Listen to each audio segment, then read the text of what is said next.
Thank you everyone for joining the town hall to discuss Grand River Transit's business plan. My name is Pat Morabito. I'm the manager of marketing, communications, and customer service with Grand River Transit, and I'll be your host this evening. On the screen, you can see the agenda that we're going to be covering today. So we've done the welcome. We're going to go through some basic Zoom information. We'll introduce the members of the project team. Then we'll start diving into all things business plan and the components of the business plan. Our bus and train strategy, our mobility plus strategy, and then our township transit strategy. There'll be some interactive polls. Then we'll open it up for Q&A, and then we'll close with some comments at the end.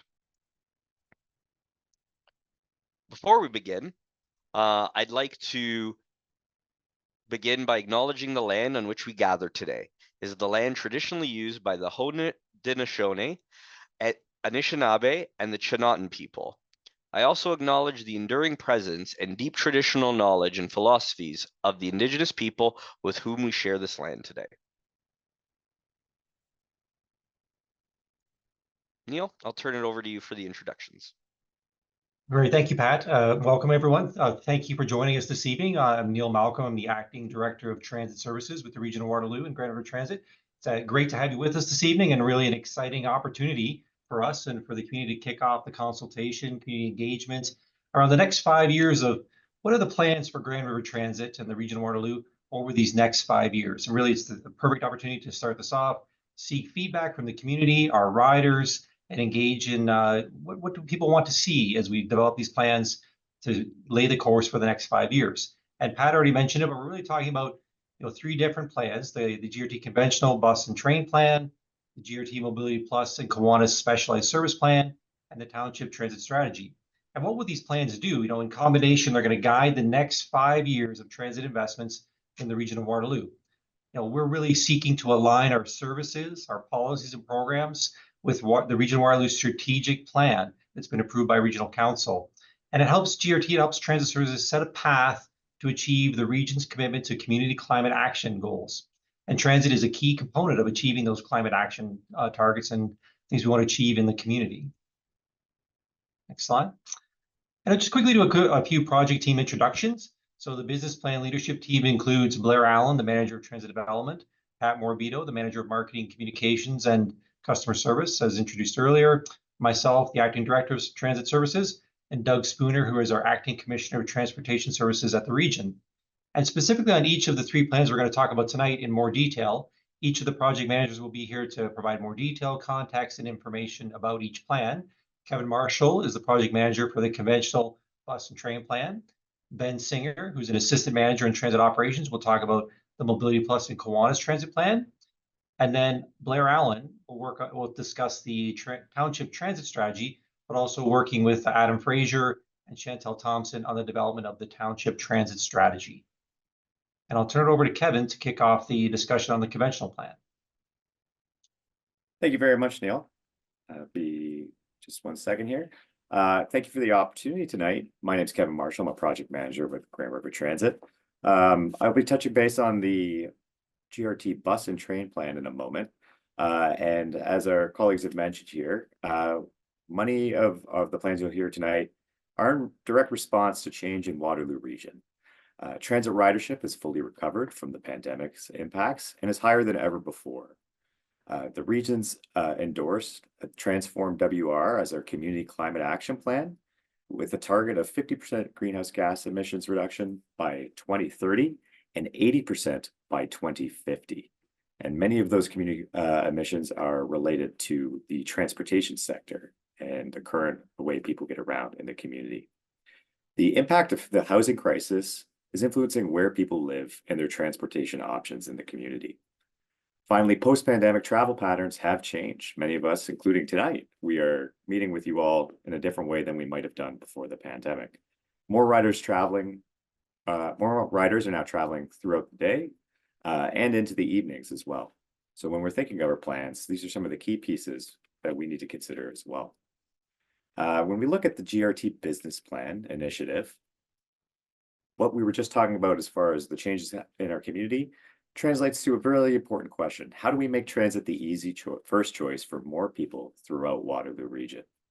We're asking, how can we make transit easier to use? Where and when GRT can serve the community better? How and where GRT should prioritize frequency and speed. Together, these ideas of frequency and speed, customer-focused innovation, what are your transit priorities? And most importantly, being simple and intuitive to use wherever you may be in Waterloo region really helps shape the next 5 years of our plan and beyond. As I mentioned, I'll talk really quickly about our conventional bus and train business plan. The purpose of the plan is to operationalize GRT's role in achieving the region's commitment to community climate action we discussed in some of the previous slides, as well as align our services, policies, and programs to the region's strategic plan. I'm going to walk through a few of the tasks of the business plan in high level, and we're happy to take some questions as we go through this. But the general overview of the scope of work is as follows. Underneath the plan will be identifying ridership growth targets. So this is where we are trying to get to as a community in response to growth management, but also in response to those climate action commitments to achieve over the long term. And how do we translate those into the next 5 years of ridership growth for our services, and then making and understanding the investments we need to take to get there. Part of this is engaging and synthesizing local transit priorities. So this means is we're not building from scratch here. There's been a lot of great information and input provided through the region strategic planning process, as well as recent budget and plan public engagement, as well as a lot of our colleagues across the region and across the cities have been engaging in communities over the last few years. And we've identified those transit priorities. So many of the things that we'll discuss over the next few months and our engagement has been shaped already by those discussions with the public and their transit priorities that have been communicated to us. As we move through, we'll be assessing route and service opportunities. This includes and will lead to the development of a preferred transit network for 2030, as well as the service improvement plans needed to get to that preferred transit network. An exciting piece that we're investigating under the plan is the development of an overnight service plan to serve the community as well too. So as I mentioned, travel patterns post-pandemic have changed significantly. We're seeing demand outside of what might have been considered traditional before, and opportunities to help improve some time-based transportation equity in our system, and we'll look at ways to do so through our organization and through the business plan. Continuing along, once we have the network for 2030 and beyond identified, one of the key things we need to do is understand the bus fleet options to meet the plan. What's the state of the industry, and how we can ensure we're unlocking vehicle capacity to make the 2030 vision a reality. Alongside that, when we're adding more service, that means more buses. That also means more need to make sure our stations can support those additional vehicles at the stations serving our customers. So we have to make sure that our infrastructure, both stops and stations throughout the network, have what they need to support the plan. Under the plan, we'll also be looking at a comprehensive fare strategy, looking at what we offer today, what we've heard as transit priorities, then balancing that against financial needs of the service plan as well too. And that leads into my last one, which is the development of a financial model. So yes, this is a 5-year plan, but this is a 5-year investment plan. We do very much need a long-range forecast to understand how the service will go beyond the 5 years, of course, and understanding the performance monitoring to ensure that we're meeting not only the targets, but financial performance as well for GRT. I'm going to hand it over to my colleague, Ben Singer, to continue with the Mobility Plus and Kiwanis business plan. Thank you, Kevin, and good evening, everybody, and thank you for joining us tonight. So following on from that one, our second business plan that we're going to discuss this evening is all around Mobility Plus and Kiwanis. So looking really at our specialised transit services that we provide in the region. So the purpose of this plan to guide the improvement and expansion of specialised transit services within our region over the next 5 years. Now, similar to the conventional plan, we have some goals and some targets we'd like to look at with regards to this. Number one, improve the service levels and identify opportunities for rural and urban integration. Let's make this, as easy to access as we possibly can, and get people on board as easy as possible from all reaches of the region and our townships. Secondly, to identify opportunities to redirect Mobility Plus memberships and riders to other modes of transit in the family of services that we provide. Conventional bus, Ion Light Rail, and other services, to combine that with Mobility Plus to give everybody, the right and the proper access to the services they need to get where they need to get to. Thirdly, we also want to look at improving the service quality and the customer satisfaction. And this is something that we're very, very keen on here. We want to make sure that we're delivering a first-class service and that people are happy, comfortable, safe, and enjoy riding with us, and getting to where they need to get safely and securely, and that's really key. Leading into that one, though, is also we want to conform to the AODA standards, but not only that, that's a guideline baseline as to where we need to be. We want to better that. So how can we do better than those standards to get where we possibly need to get to? And all in all, with all that, to maintain a high level of employee and customer satisfaction and workplace excellence. So this goes three ways. We want our passengers and our clients to feel safe and great and enjoy riding with us and enjoy the experience. And also for our employees, our operators and dispatchers and everyone that interacts with Mobility Plus and Kiwanis to make sure that it's as best as they possibly can for everybody going forward. Thank you very much. I'm just going to hand this over now to Blair.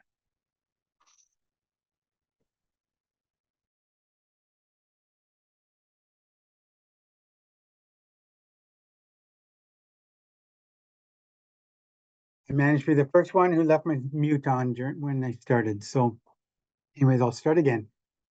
Assuming you can all hear me now. Good evening, everyone, and welcome tonight to our session here. As part of the region's overall transit strategy, we are looking at ways to improve the services within our rural areas, building upon the services that are currently running in the townships. And we have a series of goals for this that we have. And the strategies are fairly straightforward. We want to improve the access within the townships, as well as to or from the townships, to all the residents and the employees out in those areas.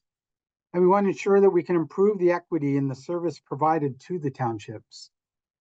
And after some data collection by our staff, we've currently have more developed service concepts for the townships than in the main GRT business plan, with a number of route options for consideration. So as part of this, and with the options we've developed so far, we are looking for more specific feedback and ideas related to each township. So along with this session and the survey, which will be available shortly, virtual engagement sessions will be held in July for each of the townships. The dates are listed here, and details will be updated shortly on the Gauge WR website page. And we have a consulting firm who has considerable experience with developing plans for rural areas and smaller communities, who's assisting the regional staff with the strategy, and they'll be leading these sessions for us. So I'd like to keep this section. We'll pass it on to the next person. Thank you, Blair. We've presented a fair bit of information tonight, so take a moment to recap the business plan initiative to set the stage for the conversations we'll have in a few minutes here.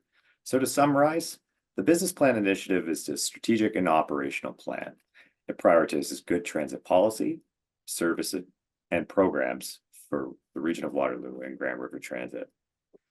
Our focus is to align our plans to the strategic plan of the region and set our path towards achieving our community climate action targets through Transform WR. One thing we're going to touch on and highlight here is that we anticipate significant transit investments will likely be required to achieve the priorities listed out here tonight and described later in our presentations. Public consultation, we're happy to announce this is kicking off our public consultation, which will continue throughout 2024. So let's continue the conversation. Our engagement activities are primarily housed on Engage WR. We have a link to the business plan there. We'll have a QR code and some other information in a bit.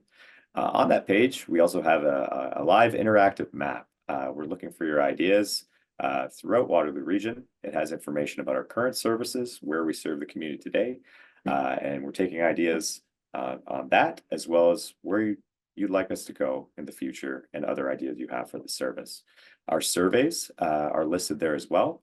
We will have one for each of our components of the plan. And you're also encouraged to subscribe, as we'll be doing more updates throughout the year.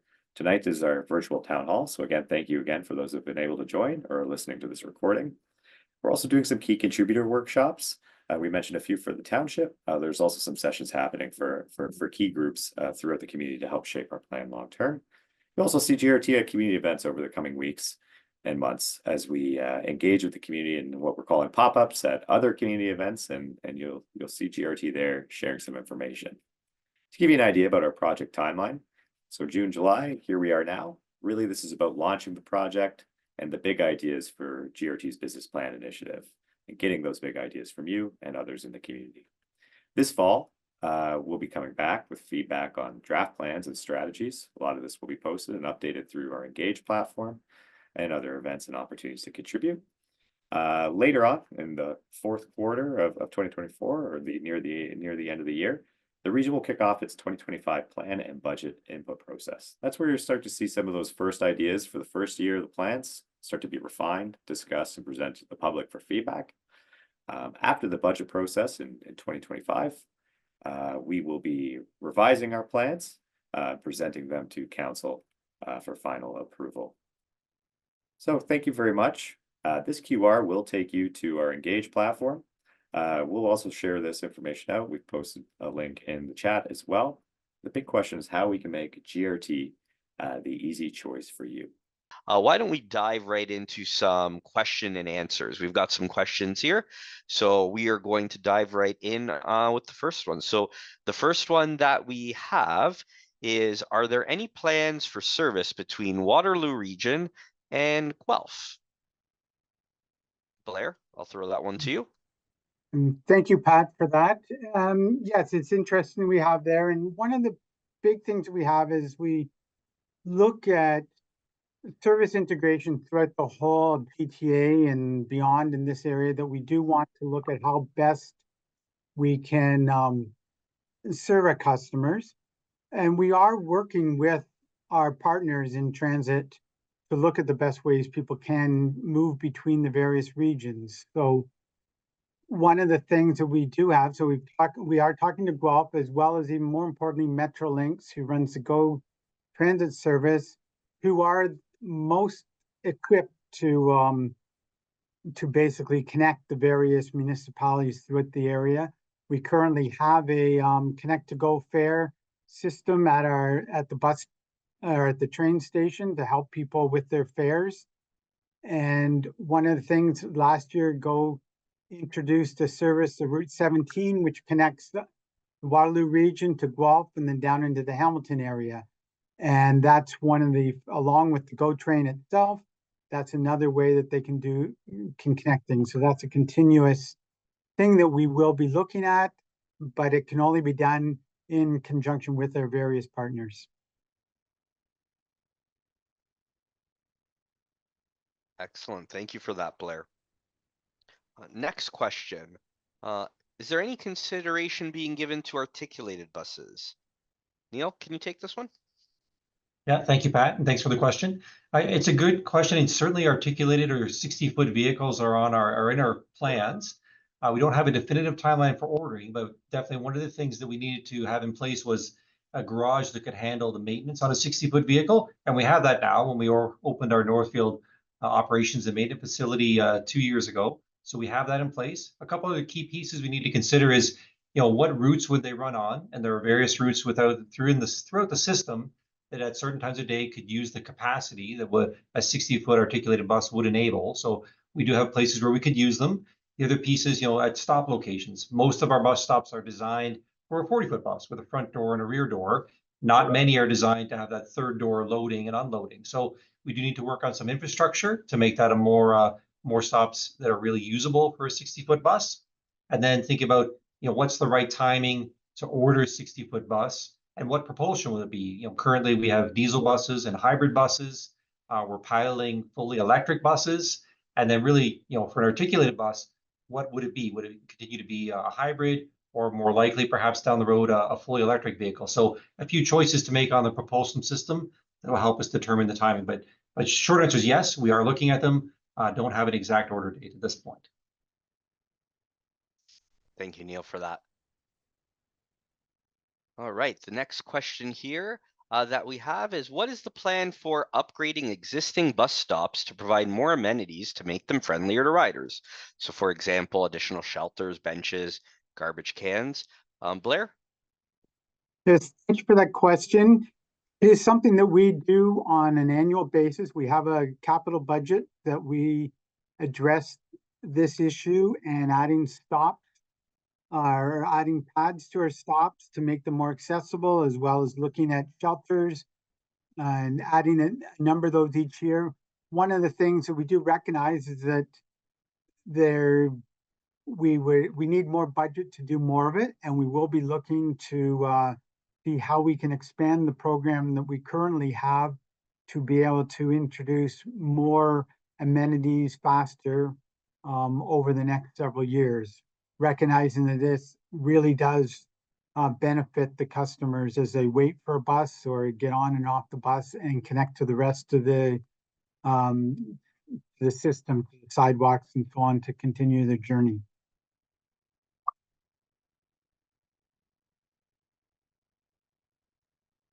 Perfect. Thank you for that, Blair. All right, the next question here. Is there any consideration for additional payment methods such as tapping with credit card? I will answer this one. So we are looking at additional payment methods, and we are hopeful that we'll have an announcement on launch of mobile payment options later this year. There are not any immediate plans to move towards accepting credit cards through open payments right now, but we are exploring different technologies that we can look to make purchasing your fare easier.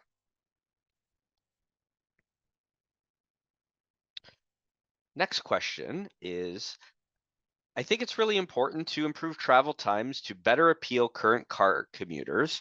So a 15-minute car ride, for example, can be an hour by bus. We need more frequency on express routes, optimizing stops, more signal priorities, and dedicated lanes. Are these considered in the plan? Kevin, I'll throw it to you to start, and then Blair, I'm sure you'll have some thoughts on that as well. Thank you. I feel like I get the one simple answer is yes. These are all things we're considering under our plan. One of the key visions is a consistent and frequent network. When we were building out this includes the development of a true frequent transit network that we feed to and from across our three cities and connecting into our other communities as well. So frequent transit is a key cornerstone of our proposed plan and one of the priorities we've heard through sessions like today and the development of feedback we've heard to date. So that is a key component of this, as well as transit signal priority. Again, very much we recognize that we want transit to be people's first choice. So that decision before they try to turn the key on the car, if they happen to have access to a personal vehicle, that they consider how competitive transit is and to make it a useful, intuitive, and frequent choice for more residents across Waterloo region.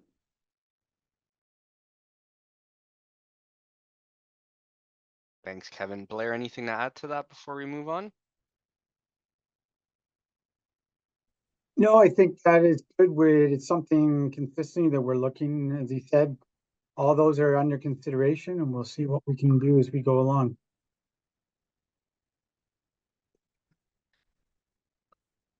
So related to that, is there express transit plan between Kitchener Central Station and Ainsley Station? Right now, it takes over an hour to accomplish, and yet 30 minutes if you drive. Blair? And yeah, it's something we can take under consideration as part of our review of all of our services to see what is the best way, and it would be, we can put that in with the rest of the priorities that we have to consider and look at it on that basis between the various needs that are out there and what is going to have the most impact for the residents of the region.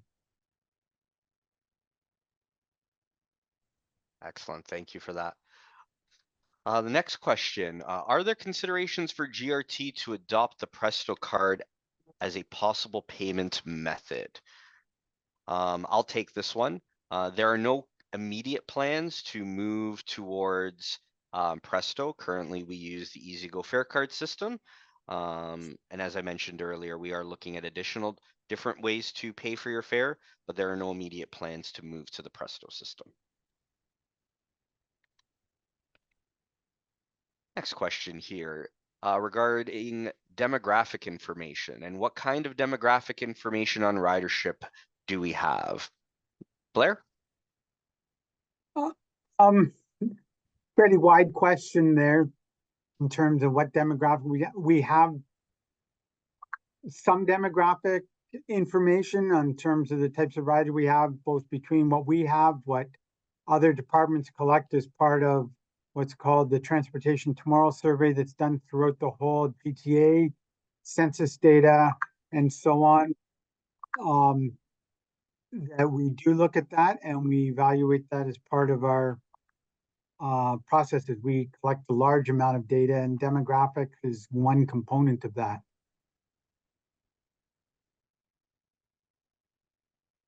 Perfect. Thank you, Blair.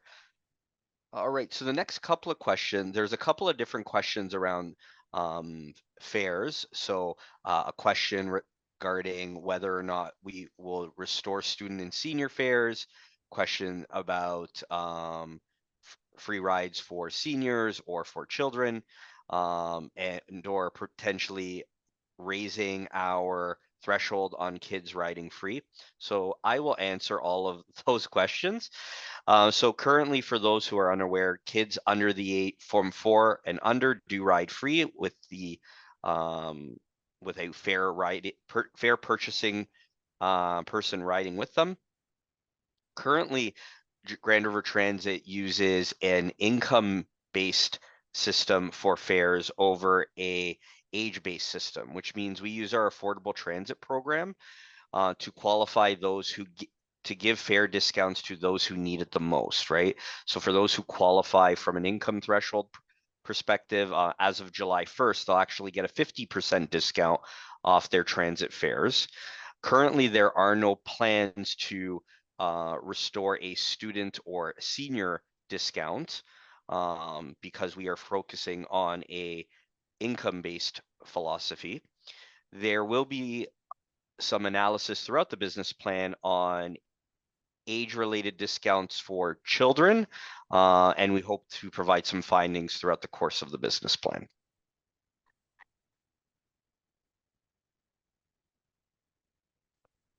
Next question, do you conduct user satisfaction surveys with Mobility Plus and Kiwanis users?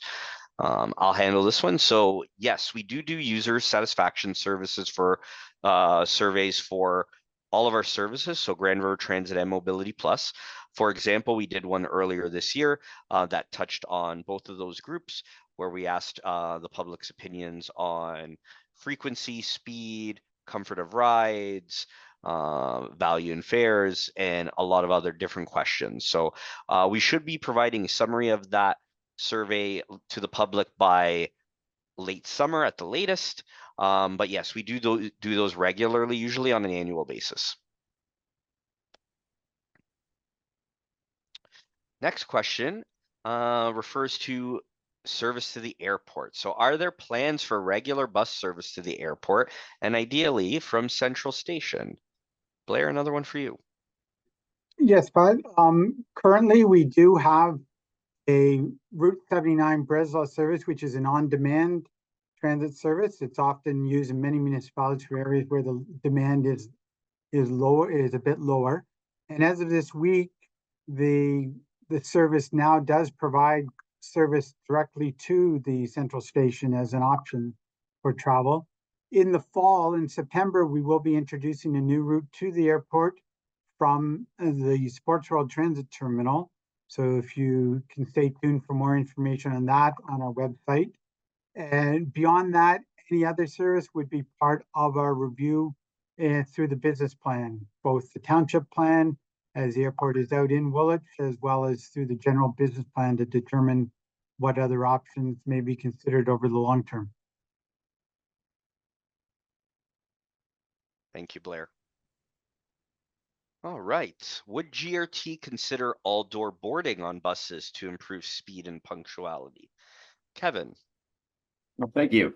Yes, this is a part of our discussions when we're looking at the next 5 years and beyond. What are some opportunities we have to explore all-door boarding, how we might phase that in, and what are the considerations we have to keep in mind, whether, for example, fare inspection, fare paid zones at stations or stops where those routes serve are all part of it. So it's a bigger question. But when it comes to speed, it's not just about speed on the road, it's speed of boarding to help keep, as the individual has mentioned here, reliability and speed top of mind.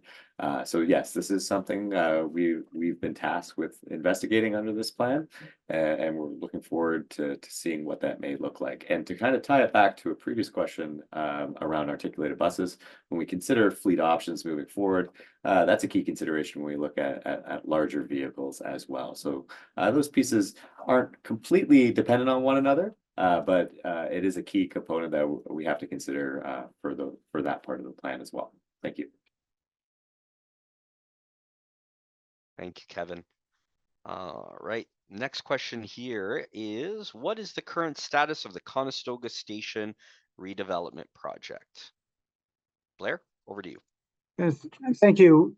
It is an ongoing project that we do have, and for anyone who isn't aware, we're basically looking at the Conestoga Station up at the top end of our Ion line.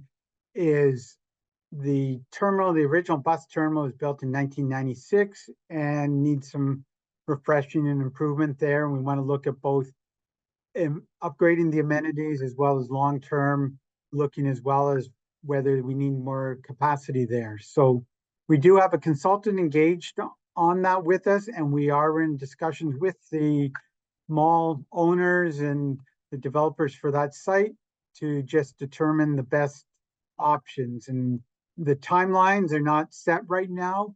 We will be looking at something over the next while. There may be, and we may do this light, and most likely we'll do it in a number of phases in terms of how we update it and redevelop the site. Thank you, Blair. Moving on to some more talks about service. So should we expect some interim solution for the late night service, which was discussed before this year, or will this be implemented in the future business plan in 2025 or later? Kevin? Yeah, great question. Earlier this year, Regional Council approved temporarily reinstating the late night transit loop that connects the University District to our downtown core areas and uptown area in particular. That was actually really good news when we look ahead at what we had envisioned for our overnight service plan. So that announcement, we had already scoped out our project, secured our consultants, and then started working towards those tasks, including the overnight service plan. And some engaged students had reached out to council to look at opportunities for late night service. So it was validating for us to know that we were identifying a need in the community.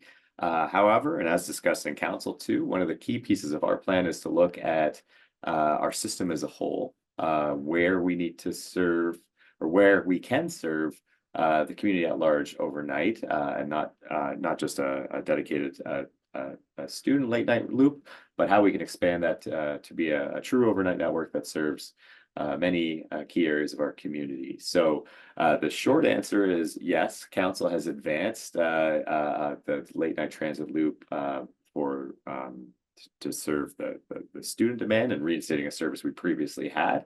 But we are tasked with building out a more robust proposal for an overnight service that would consider and integrate that late night transit loop that will be temporarily reinstated in the interim while we develop that plan.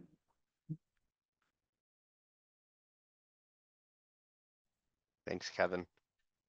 Before we continue with questions, I just want to remind anyone who may be new to the call that please feel free to use the Q&A function below and ask your questions. We've got lots of time here. We're happy to answer any and all questions that you may have. Pat, may I interrupt for just 1 second? Sure, I go just for it. want to clarify too on the late night loop. I think the question was when. It's reinstating. The university late night loop will be reinstated September 2nd to 2024. So it'll be coming in this fall, and then we will building out our proposed overnight plan that integrates that as part of the broader business plan. But we'll see that late night service reinstated for this fall. Thanks, Kevin. All right. So in regards to fare collection, the next question is, what is being done about students skipping paying? So I know university and college students pay in their fees, but tapping seems to be a point of confusion.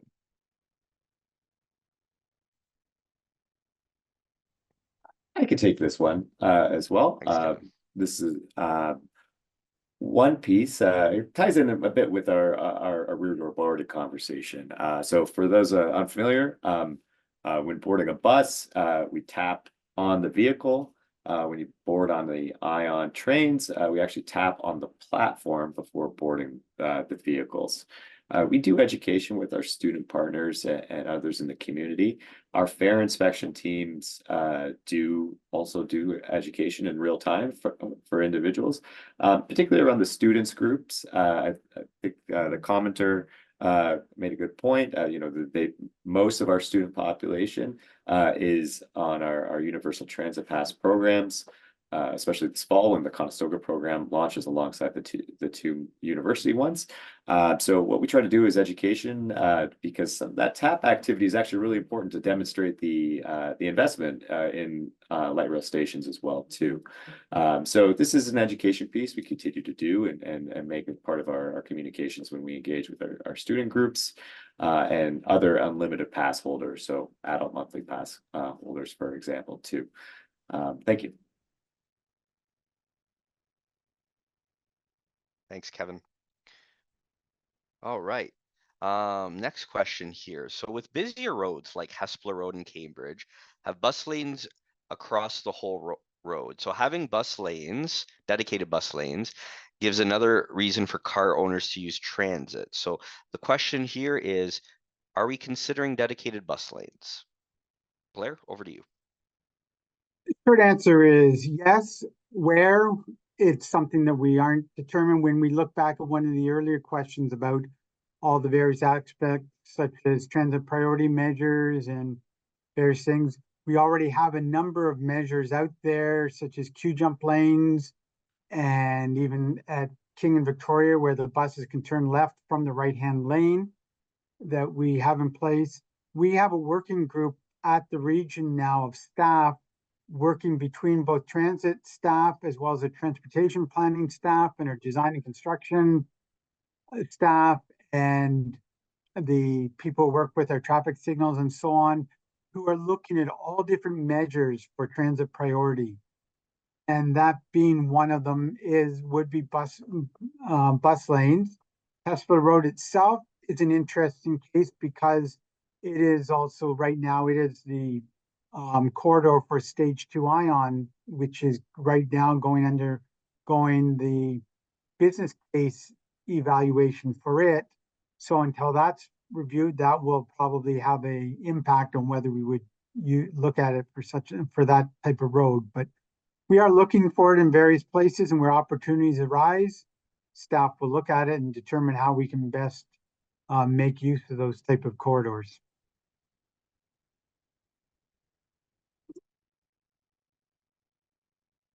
Thank you, Blair. Our next question is for Mobility Plus. So is part of GRT's Mobility Plus service plan's priorities going to be reducing subscription ride wait times after a subscription request is put through? So I think the question here, Ben, is how can we improve the wait for subscription trips and the availability of subscription trips? Thank you, Pat. And Kate, great question. So this is something that is very close to our hearts as well. So we want to be able to make sure that we are providing as many trips to as many people as possible. And subscription trips are absolutely key and part of that as well. It's finding the right balance as to how we do that. The more subscription trips we have, the less availability we have for the more on-demand routes. So it's finding that balance. However, this is something that we're actively looking at right now as part of the business plan to understand what is the future of that? What is the future of the availability with subscriptions and none, so that we're doing the right thing there? So yeah, great question, and we're absolutely looking at that as well. Perfect. Thank you, Ben. All right. Next question asks, does GRT look into cooperating with Conestoga College to get from them data about when their students are most on campuses so you can tailor the schedule to serve them better, as the current service, especially in the summer, doesn't seem to fulfill these needs? Kevin? Yeah, that's a great question. Thanks for that. Yes, the short answer is yes. We collaborate with our post-secondary institutions, as well as a number of other major employers and others in the community, to understand how their schedules work on a day-to-day, how those might change seasonally as well too. We also benefit from a big part of a town and gown program. So this is when municipalities, the region service providers such as GRT, and kind of wearing two hats as the municipal representative as well too, meet with post-secondaries and their leadership, both on the institution side and on the student leadership, to discuss current and future plans for the post-secondary. So running our universal transit pass programs, we have a number of touch points. We've heard tonight how we interact with the institutions around some station planning and upgrades that we have available as well too. So in many ways we connect and discuss future plans, whether that's from their programming or their scheduling, and seeing how we can respond to meet that and how we can build that into proposed budgets and expansions, and as well as physical infrastructure, what they're planning for campus expansions, et cetera, so we can work together and as close to hand in hand as possible to serve that portion of our population. And one of the benefits of doing that is that there's spin-offs for the community at large, when we're able to look at how we can improve shoulder times or times outside of peak or rush hour traffic. There's benefits for communities across for community and residents across Waterloo region when we're able to get those improvements in place. Thank you, Kevin. And the next question, more of a philosophical one. Does the region consider Grand River Transit a business that should pay for itself, or as a public service that meets the transportation needs of all residents in the region? Neil, over to you. Yeah, thank you, Pat. It's a good question, certainly an interesting one. Yeah, so fundamentally, transit service in the region of Waterloo is funded through a number of mechanisms, including, property tax, funding from senior levels of government, federal and provincial dollars, like the gas tax and other sources. Then, of course, we collect fares at the fare box. All these sources are used to fund the delivery of the service. As fundamentally then as we move forward in terms of how we've been determining who pays fares and how what fare discounts are offered, it's really a question of, we've moved away over the last number of years from discounts for different age groups and really focused on, if you can afford to pay a fare, we ask that you do please pay a fare. And for those that aren't able to pay a fare or the full amount of the fare, we have fare-based discounts through the Affordable Transit Program. And that's the fundamental philosophy we've been operating on in terms of how the transit service is funded within the region of Waterloo. Thank you, Neil.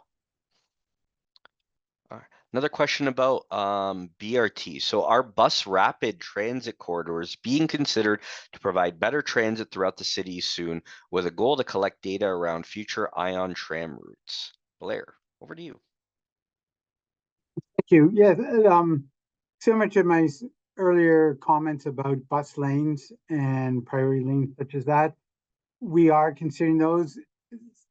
Corridors such as this are being designed or planned and evaluated and thought about in conjunction with their various other partners within the regional staff who have developed such things as the regional official plan, which has laid out various transit corridors in their document, or the integrated mobility plan, which is the update of our transportation master plan, and the staff who work in that. So between all of the various groups, we work together to identify where corridors make sense, to look at the best way to help the population move around the region.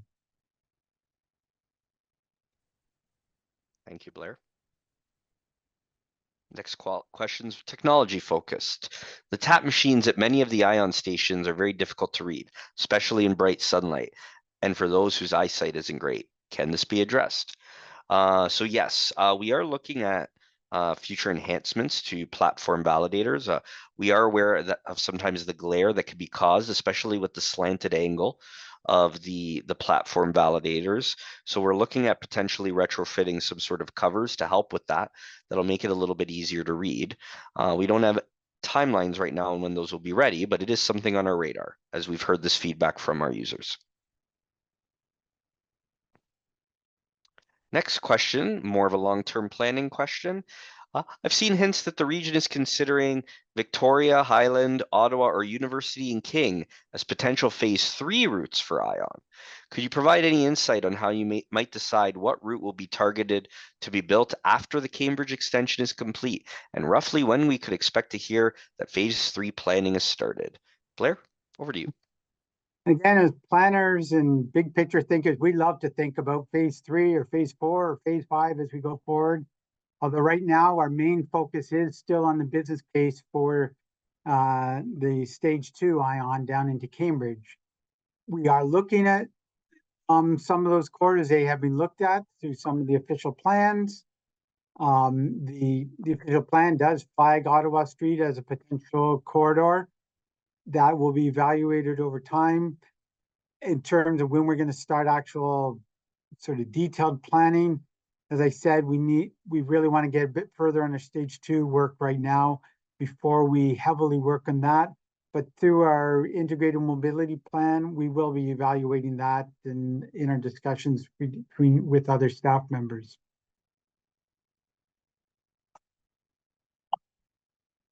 Excellent. Thank you, Blair. The next question here talks about a frequent transit network and wanting to know what is considered frequent in this case. Is it transit vehicles arriving every 8 minutes, every 12 minutes, or is it longer headways than that? Kevin, I'll throw it to you. This is a great question. Frequent transit network can mean different things in different communities. We are in our last plan, and as we've moved into this plan, we've often spoken about consistent frequent network of 15 minutes or better. When we look at the next 5 years, as well as some of those targets that we described about how we're trying to be competitive with the car, also putting us on the path for community climate action. And part of that is being more competitive with the car and shifting people out of cars and onto buses. It involves being more frequent, more often, throughout more of the day. If we were kind of phasing in or looking at the next 5 years, there's opportunities to ensure we're meeting that consistent network or that consistent vision of what 15 minutes or better, and then incrementally looking at the frequent transit network as the key candidates to get us closer to 10 minutes or better within the life of this plan and beyond. So it's a significant investment, but those are key objectives we're asking our project teams to consider as we build out our core network to both manage growth today and the growth we're anticipating in the near future, and to ensure we can be on the right path towards community climate action. Can't get much more specific to that. Some of that that is sort of the vision. We'll dive into more of the details and the opportunities and trade-offs with that vision later this year when we circle back using the Engage platform and workshop sessions and other public engagement to share some of those preliminary visions for 2030 and beyond. Thank you, Kevin, for that answer. Next question is, what percentage of revenue is from the fare box? Blair, over to you. Yes, our revenue cost ratio, we call it, which is the revenue in fare box. So the revenue from that we get rough, at this point, the year-to-date 2024 is at about 38% up to the end of May. In the earlier months, we were just over 40%. During the summer, it tends to slip a bit because ridership changes. We have a cyclical change, but this is a number that it has been increasing against post-pandemic. We have been looking at it and opportunities to increase that revenue over time. Thank you, Blair. Changing gears, Ion question. So I've heard nothing about the de-icing issues of the power lines for Ion. So I'll answer that. So there have been numerous enhancements made over the past year to help improve reliability to Ion, to which we've had great success. We only had one small minor disruption this winter due to ice. So together with our partners Keolis, de-icers have been purchased for the entire alignment. So these are little scrapers that can run along to help keep the ice off the catenary wires prior for it to building up. There's also future enhancements planned around heating of the overhead wires to go along with the scrapers to ensure that we don't run into the problems that we've had a couple of years ago. So this past winter was pretty successful, and we're hoping to build on that success in future winters.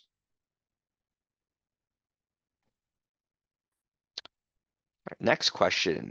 Is Grand River Transit considering taking over the operations of the Bus Plus network to get them to conventional bus standards, so fare machines, stop buttons, etc.?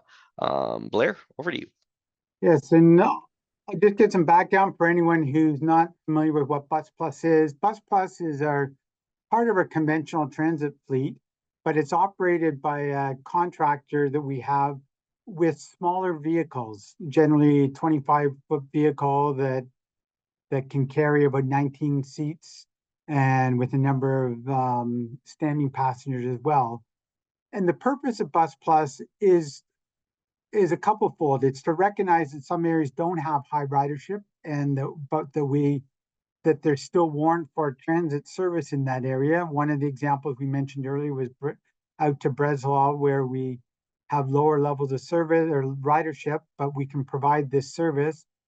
And over the years, we've used Bus Plus to increase ridership in areas that didn't warrant at that time, but over time, we can increase the ridership so that in many cases we can change it from one of the Bus Plus vehicles to a more conventional 40-foot vehicle.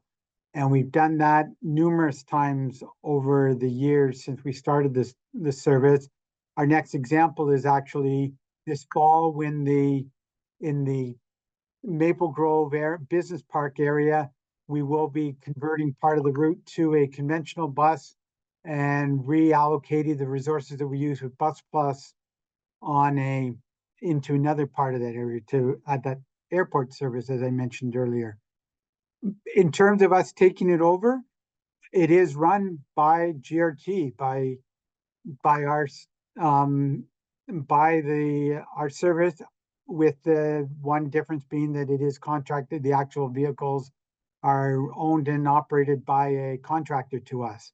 In terms of consistency with the rest of our service, it's something that we are looking to do. Fare systems, we are looking at how best to put validators on that.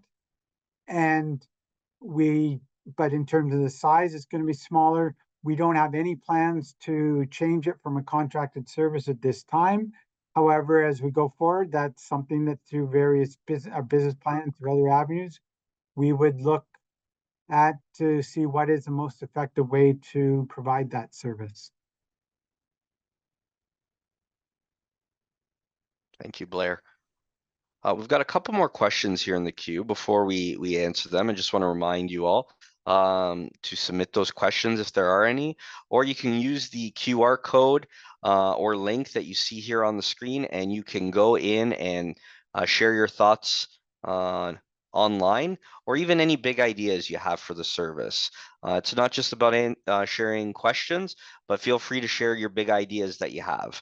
We'll definitely track them and consider them throughout the business plan. So the next question talks about the linkage between active transportation infrastructure and future rail and BRT corridors and the plans to enhance those. So sections of stage 1 lacked providing safe bicycle infrastructure with paths or safe on-street cyclings if there were space constraints. Kevin, want to share your thoughts on this one? Yeah, thank you very much. This is a project or projects that are near and dear to my heart. In advance of ION launch and then afterwards, Grand River Transit, working with our partners both in transportation at the region of Waterloo as well as with the local cities, invested in a number of transformative, what we call transit supportive active transportation integration projects. So that's just a fancy way of saying connecting our stations to paved trails, pathways, bike and pedestrian pathways to make it easier to get to and from stops and stations, and to infill some of our network. That has had a transformative impact. We've seen how those projects have been received by the community very positively. It's helped shape our ION stations and our express network as gateways, both to transit, but also just to better mobility across Waterloo region. Those infill projects have made it easier to choose to take a bike or to walk in the community as well too. It's also helped made us a very competitive market for shared micromobility. So this is the bike share and e-scooter share programming that we're able to have a competitive program that's now operating across the 3 municipalities, helping connect to and from transit. These pieces all together really demonstrated the potential of when we take an integrated approach to major transit initiatives. So we'll continue to collaborate for stage 2. We're seeing this in the designs that for stage 2. I think earlier we talked a little bit about Hespeler Road corridor. Really taking a lens of that corridor for being not only for the light rail transit line, but also for active modes, making it a more comfortable, convenient, and useful pedestrian and bike network along that corridor and beyond. So this is something that's a shared vision shared by region departments, GRT, as well as our local cities. So the short answer is yes, these are all pieces that are envisioned as part of these projects. And wherever we can, we try to integrate those as part of the project. And then we also look for opportunities outside of the main project to look at opportunities to support those initiatives as well too.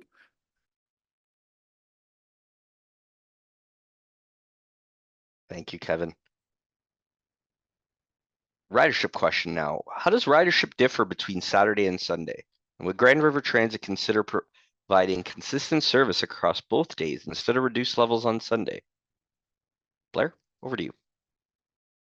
So yes, and traditionally, obviously, and over time, Sunday ridership has been much lower than on Saturdays or especially on weekdays. But over time, as you can see, travel patterns have changed by week, by the time of day, by the various other time factors as well. Over the seasons, it's changed. But right now, a Sunday service has about 75 to 77% for this year, anyways, of the Saturday ridership. So it is slow. It is still lower than Saturday ridership, but it is one of the things as we go through our business plan, looking at the times of the week that we provide service will be something considered. We are this fall adding some additional Sunday service on some of our routes, including up to on the Route 21 up to Elmira. So that's something that each year we look at the levels of service and where it makes sense to make any adjustments to meet the residents' needs. Thank you, Blair. Next question talks about Go Transit. Will there ever be a way to transfer from the Go bus to Grand River Transit for no cost? This option is already available for the Go train. However, for the Go bus, which is generally fairly expensive to begin with, riders still need to pay the extra $3 after their Go bus trip to get to their destination. Blair, over to you. And it is something that we are working on right now.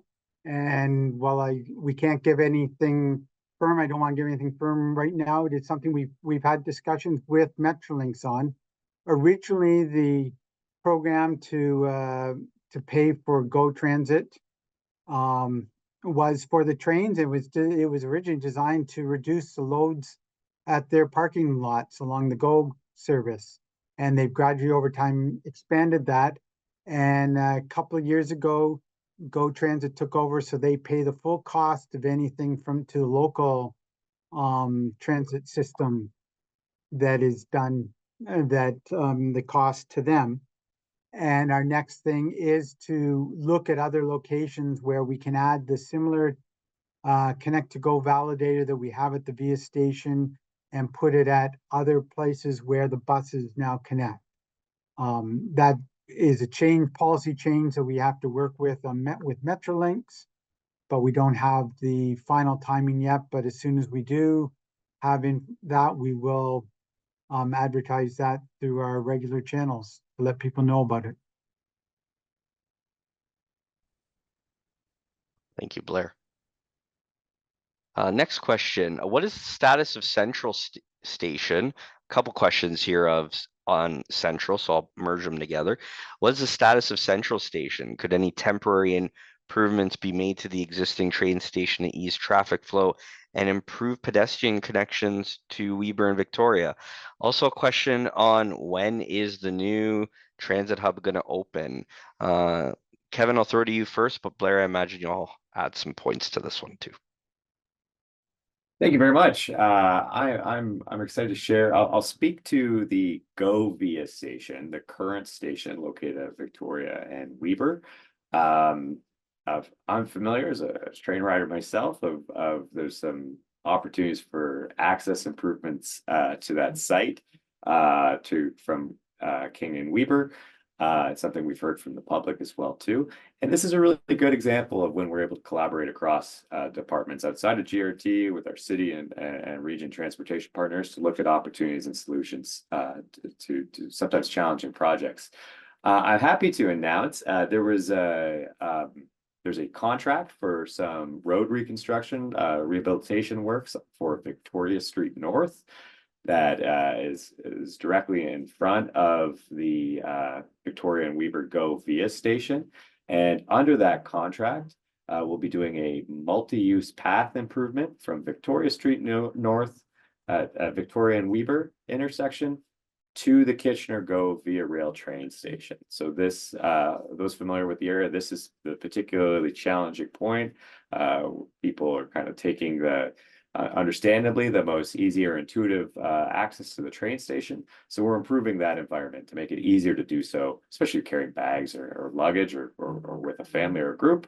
We'll be able to improve that. So that construction tender has just been awarded recently. There'll be more updates to share on status of timing in the near future, but happy to share that we are looking at some interim improvements while the bigger Central Station project down the road is finalized and moves forward. So I'll throw it over to Blair. Yes, the Central Station project itself it is a very significant project, and there's a lot of complicating factors in that as we are looking at the rail corridor and the bus area and a number of different factors, and they're working with the province and Metrolinx on that. So there are designs, it's working its way through right now in progress. The first phases are work that Metrolinx will have to do along the rail corridor before we can start any of the work below the rail corridor on the parcel of land that the region will be building and designing on. So it is something that we hope to get done soon. There are no specific timelines that we have right now, but it is something that we are continuing to work with the with Metrolinx to hopefully have this proceed as soon as possible. Thank you, Blair. Question here around Ion and pedestrian access. I've noticed when riders get off at the Ion at Northfield Station, pedestrians are expected to proceed to the Parkside Drive pedestrian crossing to access the trail to the farmers market. Have we considered adding a pedestrian crossing or on-demand crossing by Waterloo Fire Station as a location? Kevin? Over to you. Yeah, thank you very much. One of the projects Grand River Transit was directly involved in and helped make a reality was the Market Trail. This is a shared use path that follows the region's rail corridor from Northfield Drive across from Northfield Ion Station. Heads north along the rail corridor, connects to a few key employers, and then connects to Farmers Market Road to St. Jacobs. How did you share? We do have traffic signals with pedestrian activated buttons right at Northfield Station. So this is the easiest, most convenient way to get from the Ion Station to the trail access points. This was planned as it happened to be a great opportunity to do so. So if you're leaving the station, individuals exit the Northfield Station, Ion Station. The traffic lights are right there on Northfield Drive. They're able to press the button. Those are pedestrian activated as well too. It'll change the lights, and then they're able to cross the intersection at the Waterloo Fire Station, and then continue onto the shared use path. The same as if you're going in the opposite direction, if you're coming from St. Jacobs Market, you could connect this way as well too. So I think the shorter answer is we do have a direct connection near the Waterloo Fire Station. Later this year, we hope to launch a small additional project that would connect the shared use path, the Market Trail project, with a branch behind the fire station that'll actually go up to the Parkside Weber location, connecting to a shared use path put in by the city of Waterloo, which will take you directly into the uptown core and beyond, with connections to Ion and GRT services along that corridor as well too. So it'll be a major addition to the project or to the community as a whole, as that'll be our new Trans-Canada Trail route with many connections to Ion and GRT services along it. So thank you very much. Thank you, Kevin. Question around connection time. Any consideration improving connections between routes along University Avenue and Ion? Blair. Thanks, Pat.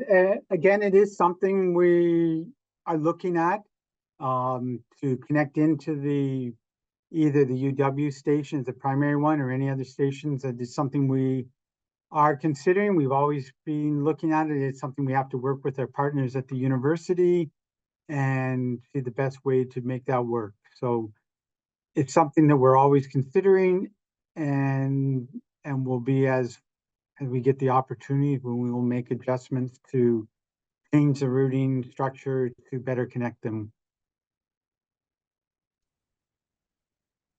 Thank you, Blair. All right. So I can see that we have wrapped up all the questions.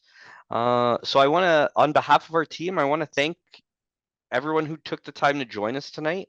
Please remember to fill out our survey using the link in the chat or scanning the QR code on the screen.